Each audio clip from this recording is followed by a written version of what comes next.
भाई इतने साल बाद में अब ये it has to be settled down. 23 में के रिकॉर्ड भी कर दिया, रिकॉर्ड डिस्ट्रॉय कर दिया ये खुद इनका।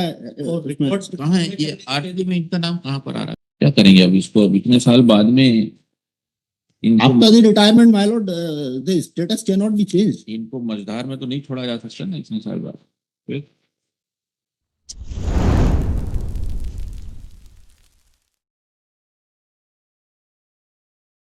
It's the chronology of the case. 1781 petitioner was appointed as Constable General Duty. 1781। Yes. हाँ। In 1984-85, the vacancy of a stenographer was vacant, for which the selection process was conducted, and petitioner was, after due permission from the department, he was selected and appointed as stenographer. ये किसी दूसरे department में थी? नहीं, उसी stenographer के post पर इनका अपॉइंटमेंट हुआ। बट सर्विस बुक में जो एंट्री की है उसमें इनका एब्जॉर्प्शन वर्ड लिख दिया।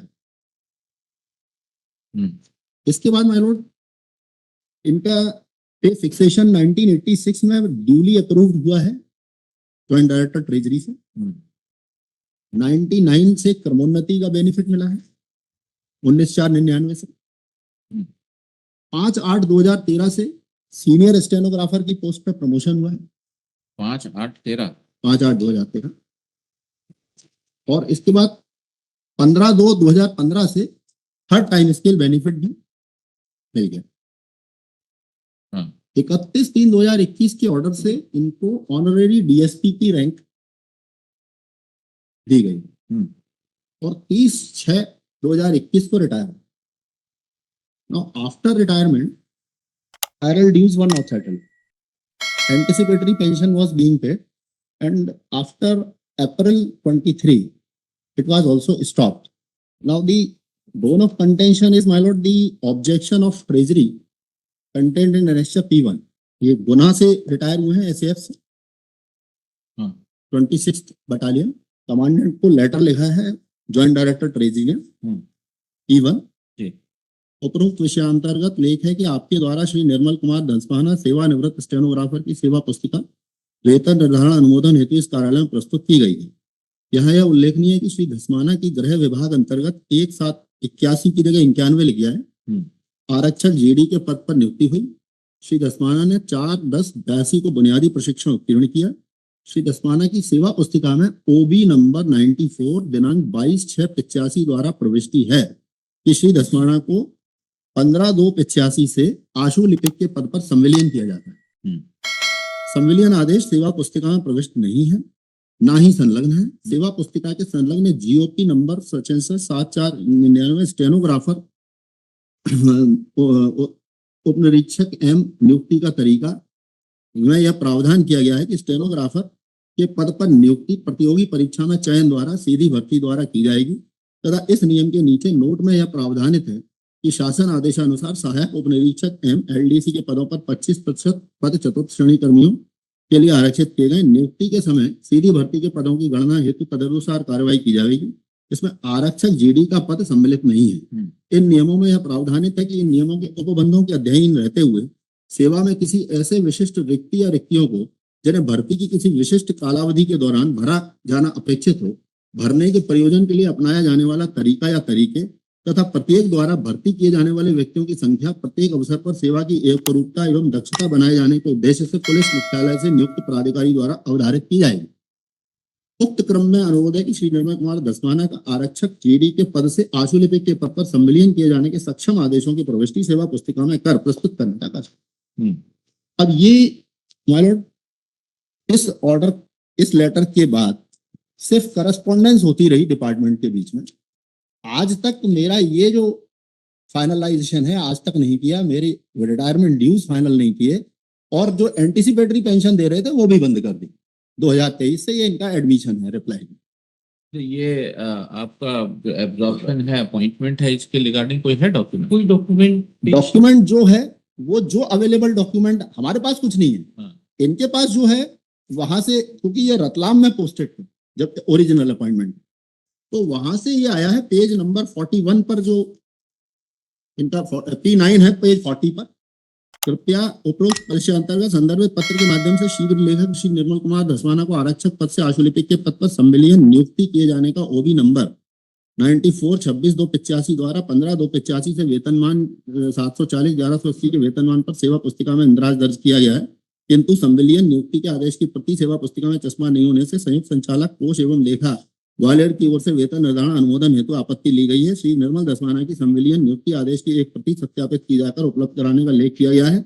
अतः पत्र के पालन में श्री निर्मल कुमार धस्माना का संविलियन आदेश पुस्तिका के आदेश ओबी नंबर 94-26-285 पुराने रिकॉर्ड से खोजकर सत्यापित प्रति आवश्यक कार्यवाही हेतु संलग्न प्रेषित है। और ये पेज 41 पर देखें माय लॉर्ड, ये जो सेकंड नंबर पर है प्रविष्टि 94-26-285, यहां लिख दिया पदोन्नति का वेतन निर्धारण और यहां पर लिख दिया आरक्षक निर्मल कुमार धस्माना को दिनांक 15-2-85 से आशुलिपिक के पद पर वेतनमान 740 सच एंड सच संविलियन किया। जाता है। अब my Lord, after the retirement nothing can be done, even if that was wrong, it can not be reverted back. और इसका पूरा रिकॉर्ड अनब्लेमिश्ड है। कई अवार्ड्स मिले हैं, प्रेसिडेंशियल पुलिस मेडल मिला है, होम मिनिस्ट्री से मेडल मिला है, सारी ACR A या A+ है, कोई पनिशमेंट नहीं।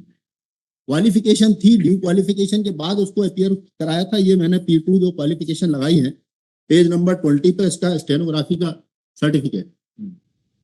Now if the record is not available, then how the employee will be? What is the stand taken by the respondents? इनका स्टैंड देखें तो माय लॉर्ड, इनके पैराग्राफ 3, 4 और 5 जो इन्होंने लिखा है, ये क्या बोलते हैं, एब्जॉर्प्शन है कि वो है? एब्जॉर्प्शन ही लिख रहे There हैं। is no document required. But how does it make a difference कि ये एब्जॉर्प्शन है या अपॉइंटमेंट?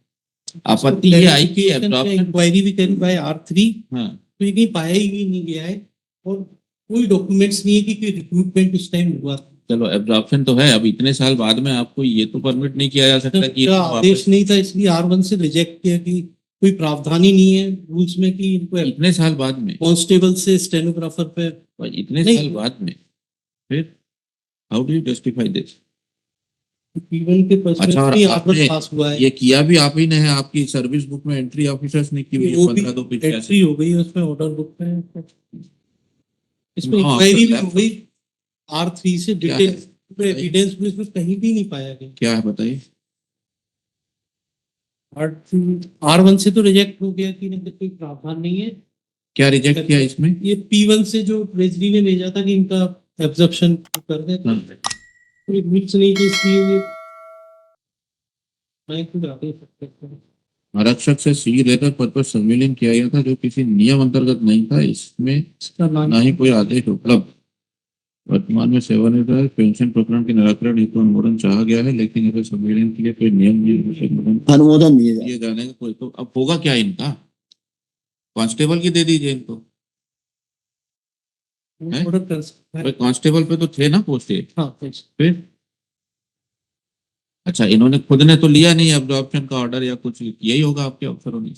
मेरी पिटीशन में भी सिंगल डॉक्यूमेंट इनका भी नहीं है पर जब आपके पास नहीं है डॉक्यूमेंट, तो इनके पास कहाँ से आएगा? कि रिक्रूटमेंट, इनका ही कहना है कि हम एब्जॉर्ब नहीं थे, हमने रिक्रूटमेंट में पार्टिसिपेट पैरा- किया और हम पैरा सिलेक्ट 13 में पूरी मेरी कंटेंशन इन्होंने अपने जवाब में लिखी। मैंने जो इन्होंने अब मेरे से स्टेटमेंट लिया, मैंने पूरा लिखा है कि 84 में एम्प्लॉयमेंट एक्सचेंज से इनवाइट किए गए थे। मैंने परमिशन लेके जो है परीक्षा में बैठा हूँ, स्टेनोग्राफी का शॉर्ट हैंड की परीक्षा हुई है, टाइपिंग एग्जामिनेशन हुआ है, इंटरव्यू हुआ है। R3 में क्या बता रहे थे आप? इंक्वायरी हुई है कि कहाँ है इनके?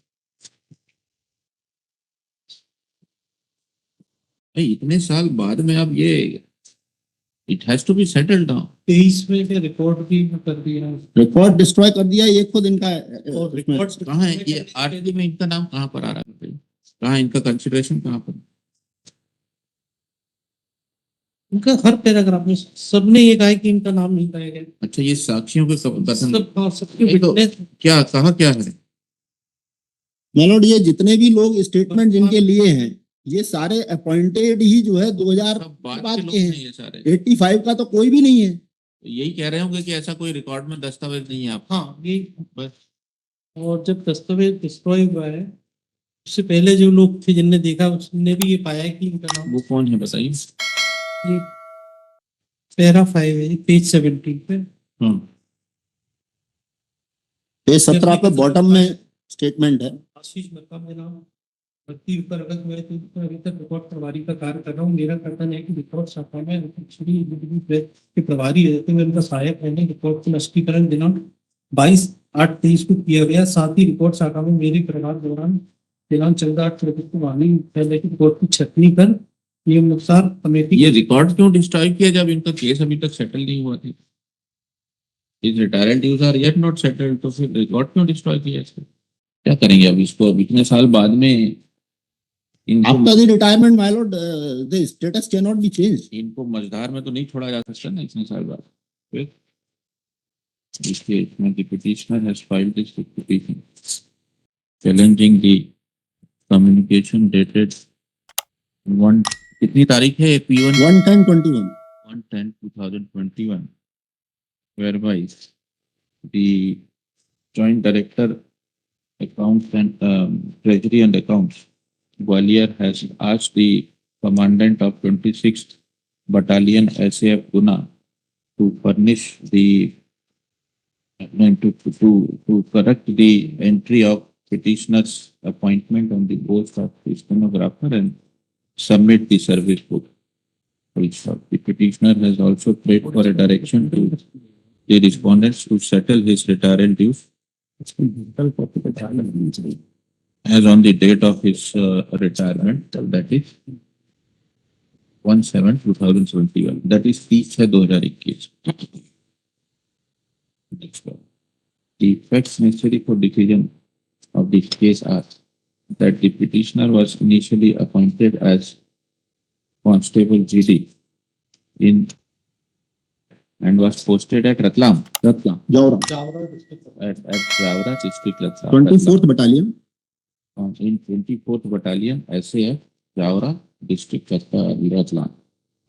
It is the case of the petitioner that pursuant to the recruitment process initiated for filling up the post of stenographer. The petitioner participated in the process after permission from his employer and got selected. He was accordingly appointed on the post of stenographer on 15/2/1985. Thereafter, the normal service benefits have been extended to the petitioner from time to time, which includes benefit of promotion on the post of senior stenographer, benefit of third time pay scale, etc. He has also stated that the petitioner was extended. क्या था ये? Honorary DSP?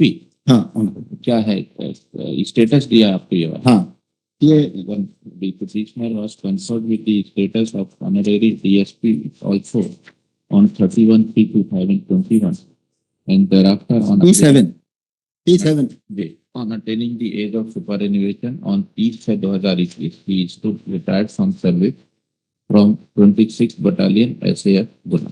It appears that after the retirement of the petitioner, his case was referred to Treasury and Accounts Department Gwalior for settlement of his dues.